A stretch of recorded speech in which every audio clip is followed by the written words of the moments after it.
The locked door. Amelia always felt a sense of unease when she walked past the abandoned house at the end of her street. The house had been empty for as long as she could remember, and rumors swirled about the dark secrets it held. But Amelia was curious. She couldn't resist the urge to explore the empty house, to uncover its mysteries and see what secrets lay hidden within. One night, she mustered up the courage to sneak inside. The air inside the house was musty and stale, and the floorboards creaked beneath her feet as she made her way through the empty rooms. As she explored, she stumbled upon a locked door. Something about it drew her in, and she couldn't resist the urge to see what was behind it. She tried the doorknob, but it wouldn't budge. So she searched the room for a key, but there was none to be found. Frustrated, she turned to leave. But as she walked away, the door suddenly creaked open on its own. Amelia's heart raced as she stepped inside the room. It was small and cramped, with no windows to let in any light. In the center of the room sat an old wooden chair, and a sense of dread settled over Amelia as she saw what was strapped to the chair. It was a person, or what was left of one. Their limbs were twisted and mangled, their skin was pale and clammy, and their eyes were lifeless and dull. Amelia tried to scream, but her voice caught in her throat. She stumbled backwards, tripping over her own feet as she tried to escape the room. But it was too late. The door slammed shut behind her, and she heard the sound of footsteps approaching. Amelia turned to face her attacker, but what she saw was beyond comprehension. It was a creature, or something that used to be human. Its skin was gray and sagging, its eyes were sunken and hollow, and its teeth were jagged and sharp. The creature lunged at Amelia, and she felt its teeth sink into her flesh. She screamed as the creature tore into her, ripping her apart piece by piece. As the darkness crept in, Amelia knew that she was going to die. But what frightened her most was the knowledge that she was not alone in that house. There were others, trapped and tortured, waiting for their turn to be devoured by the creature. And as the last of her life slipped away, Amelia knew that she had stumbled upon a nightmare that was far beyond anything she could have imagined. A nightmare that would continue to claim victims for as long as that abandoned house stood, waiting for its next unsuspecting victim to walk through its doors. Days turned into weeks, and weeks turned into months. The town began to forget about Amelia, dismissing her disappearance as just another tragic case. But Amelia's family knew better. They never gave up hope that she would return, and they scoured the town in search of any clue that could lead them to her. And then, one day, they received a package in the mail. It was small and unassuming, but the return address made their blood run cold. It was from the abandoned house at the end of their street. With trembling hands, Amelia's family opened the package. Inside was a single item, a small lock of hair that they immediately recognized as Amelia's. Horror washed over them as they realized that their worst fears had come true. Amelia was gone, and she was never coming back. But there was something else in the package too. A note, written in a scrawling hand that made their stomachs churn. It read, "There are many more like her, trapped in the darkness. Come find us, if you dare." The note was signed with a symbol that they didn't recognize, but that sent shivers down their spines. Amelia's family knew what they had to do. They couldn't sit idly by while others suffered the same fate as their daughter. They gathered a group of people and set out to explore the abandoned house, armed with whatever weapons they could find. As they entered the house, they were met with a chilling silence. But as they ventured deeper into the bowels of the building, they began to hear faint whispers and moans. The closer they got to the locked room, the louder the sounds became. And then, they heard the unmistakable sound of chewing, like someone was gnawing on a piece of meat. They broke down the door and burst into the room, ready to face whatever horrors awaited them. But what they found was beyond anything they could have imagined. In the center of the room was a pile of bones and flesh, picked clean to the bone. And in the corner, they saw movement. As they approached, they saw the creature that had taken Amelia. It was hunched over a small child, its jaws clamped down on their neck. The group attacked the creature with all their might, but it was too powerful. It ripped through them like they were made of paper, tearing them apart with ease. As the creature turned its attention back to the child, the group realized that they had made a grave mistake. They had underestimated the evil that lurked within the abandoned house. And as the creature devoured the child, they knew that they were next. They were trapped in a nightmare that they could never escape from, doomed to suffer the same fate as all those who had come before them. The abandoned house at the end of the street continued to claim victims, one by one, never satisfied with the blood it had spilled. And the town knew that they could never stop the evil that lived within its walls, a horror that would haunt them for all eternity. The creepy doll. As a child, Samantha had always loved dolls. She would spend hours playing with them, dressing them up, and even talking to them as if they were real. But when she inherited an old porcelain doll from her great-grandmother's estate, she had no idea of the horrors that would soon befall her. At first, Samantha was thrilled with her new doll. It was a beautiful antique, with delicate features and a pristine dress. She placed it on her dresser, where it seemed to gaze at her with its unblinking eyes. But as the days passed, Samantha began to notice something strange about the doll. Its eyes seemed to follow her wherever she went, and sometimes she swore that it had moved from one spot to another when she wasn't looking. Samantha tried to ignore her growing sense of unease, but it was impossible. The doll seemed to be watching her all the time, and sometimes she would wake up in the middle of the night to find it staring at her from the foot of her bed. One day, Samantha's mother found her talking to the doll, as if it were alive. She grew concerned and suggested that they get rid of it, but Samantha refused. She had grown attached to the doll, and she couldn't bear the thought of parting with it. But soon, strange things began to happen. Objects would move on their own, doors would slam shut, and strange noises would fill the house. Samantha's parents dismissed her claims as childish imagination, but Samantha knew that it was the doll. It was causing all the strange events. One night, Samantha was alone in her room with the doll. She was reading a book when she heard a soft whisper coming from the doll. She froze, unable to move, as the doll's eyes began to glow with an eerie red light. Suddenly, the doll lunged at her, its porcelain hands wrapping around her neck. Samantha screamed and tried to fight back, but the doll was too strong.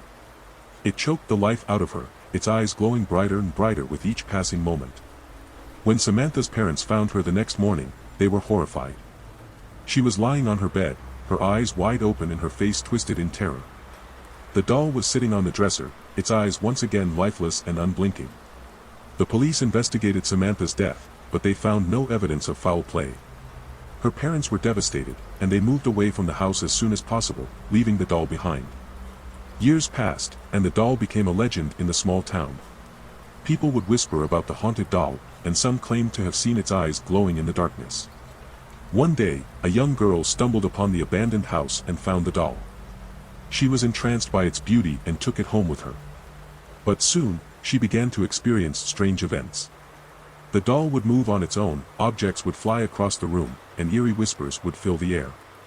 The girl tried to get rid of the doll, but it always seemed to find its way back to her.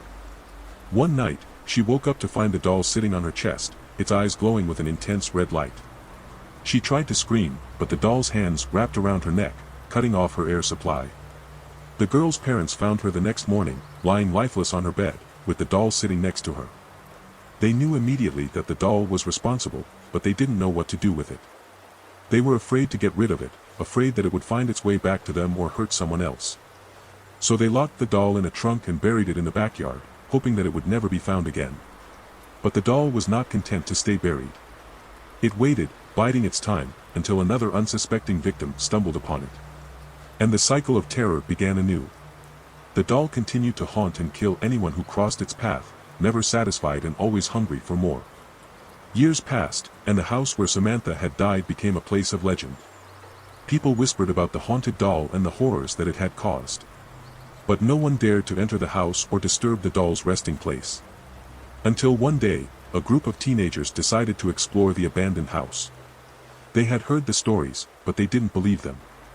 They thought it would be fun to explore the old house and see if they could find the doll. As they searched the house, they could feel a sense of unease creeping over them. They heard strange noises, doors slamming shut, and footsteps echoing through the empty rooms. And then, they found the trunk buried in the backyard. Excited at the prospect of finding the doll, they eagerly opened the trunk, not realizing the danger they were putting themselves in. As soon as they lifted the lid, the doll's eyes began to glow with a bright red light. The teenagers froze, unsure of what to do. But it was too late.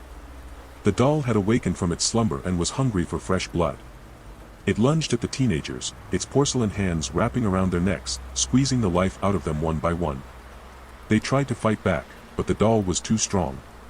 When the police arrived at the scene, they found the bodies of the teenagers lying on the ground, their eyes wide open and their faces twisted in terror. And the doll was nowhere to be found. Rumors continued to circulate about the haunted doll, and the house where it had caused so much terror was eventually torn down. But the doll was never found. To this day, people still talk about the cursed doll that haunts the town, waiting for its next victim to cross its path. And some say that if you listen closely, you can still hear the doll's eerie whispers, beckoning you to come closer, to join its collection of lifeless playthings.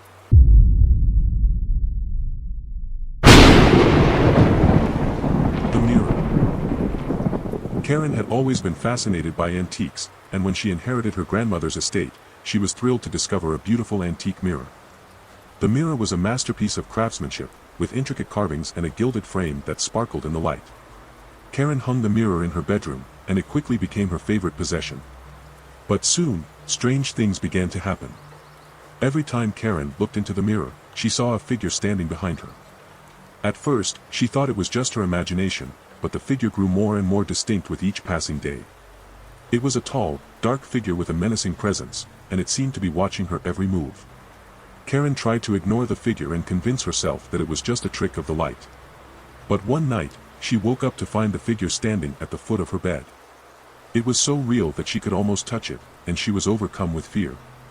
She called a local antique dealer to appraise the mirror, hoping that he would be able to shed some light on its mysterious properties. But the dealer was just as baffled as Karen, and he could offer no explanation for the figure in the mirror. Karen's life began to spiral out of control. She became paranoid and isolated, convinced that the figure was watching her every move. She lost her job and her friends, and her family grew increasingly concerned about her well-being. Desperate for answers, Karen turned to a local psychic. The psychic claimed to sense a malevolent presence in the mirror, and she urged Karen to get rid of it immediately. But Karen couldn't bear to part with her beloved mirror, and she clung to it even as her life fell apart around her. One night, Karen was alone in her apartment, staring into the mirror. The figure was there, as always, staring back at her with cold, unfeeling eyes.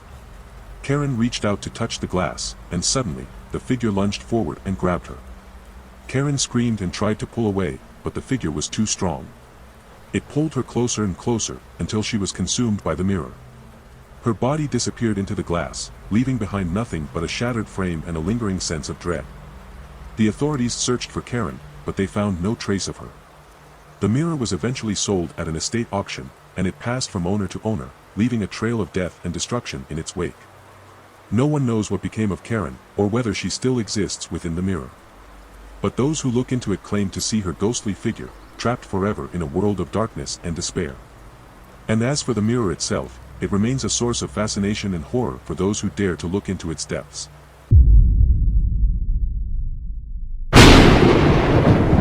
The Cursed Witch. A group of teenagers were bored one summer evening and decided to explore the woods near their town. They wandered through the trees, feeling the cool breeze on their faces and the soft grass under their feet. As they walked deeper into the forest, they stumbled upon an old cabin that looked like it had been abandoned for years. The cabin was surrounded by tall trees, and vines had grown up the sides of the wooden structure. Curiosity getting the best of them, the teens decided to investigate. They approached the cabin cautiously, half expecting to find a ghost or a monster lurking inside. But what they found was even more terrifying. Inside the cabin, they discovered an old witch who looked like she hadn't seen daylight in years. She cackled at the sight of them, her eyes glittering with malevolence. The teens tried to leave, but the witch wasn't having it. She cursed them, her voice ringing with an ancient power that sent chills down their spines. From that moment on, strange and terrifying events began to plague the teens. They would wake up in the middle of the night, unable to move their limbs as if they were trapped in a nightmare. They would hear whispers in the darkness, voices that no one else could hear. They would see strange shapes moving in the shadows, shapes that seemed to be made of pure darkness. As the days went on, the teens began to unravel. They were consumed by a growing sense of fear and paranoia, and they could feel the witch's curse tightening around them like a noose. One by one, the teens were taken by the curse. One girl disappeared without a trace, her blood staining the ground where she had stood. Another boy was found hanging from a tree, his lifeless body swaying in the wind. And then there was the final night. The night when the last two survivors realized that they had no hope of escape. They heard the witch's cackling laughter echoing through the woods, and they knew that their time was up. They huddled together, clinging to each other for comfort as they waited for the end to come. And then, it did. The witch appeared before them, her eyes blazing with a fierce intensity. She raised her arms, and the air around them began to grow thick and heavy.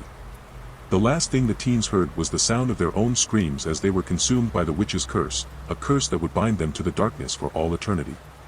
And so, the old witch's cabin remained abandoned, a dark and foreboding presence in the heart of the forest. The townspeople whispered about the cursed teens, warning their children never to venture too close to the cabin. But the witch's curse remained, hungry for new victims to claim. And in the dead of night, when the moon was full and the winds howled through the trees, the cabin would come alive once more, a beacon of terror and horror that would keep the townspeople awake and trembling for years to come.